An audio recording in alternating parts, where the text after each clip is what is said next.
શહેરના તિલકનગર વિસ્તારમાં રહેતી મહિલા ઘરની અગાસી પરથી પડી જતા મહિલાનું મોત નીપજ્યું હતું. બનાવ અંગેની પ્રાપ્ત વિગતો મુજબ શહેરના તિલકનગર વાલ્મીકીવાસમાં રહેતા રમાબેન પોપટભાઈ ઉંમર વર્ષ 48 તેમના ઘરની અગાસી ઉપર સાફ સફાઈ કરી રહ્યા હતા. તે દરમિયાન અકસ્માતે નીચે પડી જતા મહિલાને સારવાર અર્થે સરટી હોસ્પિટલમાં ખસેડાઈ હતી. સારવાર દરમિયાન મહિલાનું મોત નીપજ્યું હતું.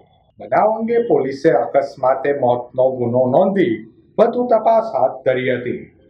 શું બનાવ બન્યો છે? કઈ જગ્યાએ બનાવ બન્યો? તિલકનગર વાલ્મીકીવાસ રમાબેન ભૂપતભાઈ મેડા મારા માસી થાય છે. જેઓ મકર સંક્રાંતિના નિમિત્તે સાફ સફાઈ કરવા ગયેલા અગાસી ઉપર અને ત્યાં એમને બીજા માળેથી સીડી ઉપરથી પગ લપસી જતા એમને અકસ્માત થયેલો છે અને સટી હોસ્પિટલમાં લાવ્યા હતા. ત્યાં ડૉક્ટરે એમને મૃત જાહેર કરેલા છે.